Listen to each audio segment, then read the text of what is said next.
Makeup ಮಾಡ್ಕೊಂಡು ಸ್ವಲ್ಪ ಹೊತ್ತಾದಮೇಲೆ ಈ ಥರ ಫೇಸ್ ಆಯ್ಲಿ ಆಗಿ ಒಂಥರ ಡಲ್ಲಾಗಿ ಕಾಣಿಸಿದ್ರೆ ಮತ್ತೆ ಇದನ್ನು ಹೇಗೆ ಮ್ಯಾಟ್ ಮಾಡಿ ಒಂಚೂರು ಆಯ್ಲಿ ಇಲ್ದಿರೋ ಹಾಗೆ ಮಾಡಿ ಮುಖನ ಹೇಗೆ ಮತ್ತೆ ಫ್ರೆಶ್ ಆಗಿ ಮಾಡ್ಬೋದು 2 ಸಿಂಪಲ್ ಸ್ಟೆಪ್ಗಳಲ್ಲಿ ಹೇಳ್ಕೊಡ್ತೀನಿ ಬನ್ನಿ. ಸೊ ಫಸ್ಟು ಈ ಥರ ಒಂದು ನಾರ್ಮಲ್ ಟಿಶ್ಯೂ ತೊಗೊಳ್ಳಿ.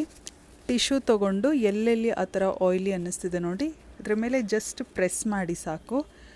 ಆಗ ನೀವು ನೋಡ್ಬೋದು ತಕ್ಷಣ ಆಯ್ಲಿನೆಸ್ನೆಲ್ಲ ಟಿಶ್ಯೂ ಅಬ್ಸಾರ್ವ್ ಮಾಡ್ಕೊಬಿಡುತ್ತೆ.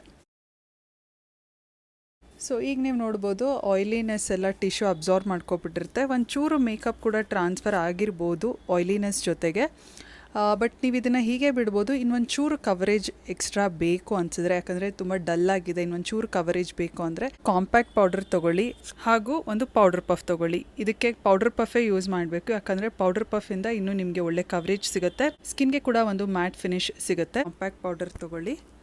ಎಕ್ಸ್ಟ್ರಾ ಏನಾದರೂ ಇದ್ದರೆ just dab it on back of your hand, ಆಮೇಲೆ press it onto your skin.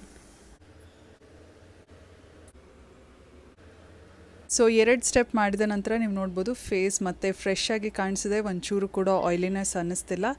So ನಿಮಗೂ ಕೂಡ ಸ್ಕಿನ್ ಮತ್ತೆ ಆಯ್ಲಿ ಆಗುತ್ತೆ ಮೇಕಪ್ ಮಾಡ್ಕೊಂಡಿದ್ದ ನಂತರ ಅಂದರೆ you can follow this 2 simple steps.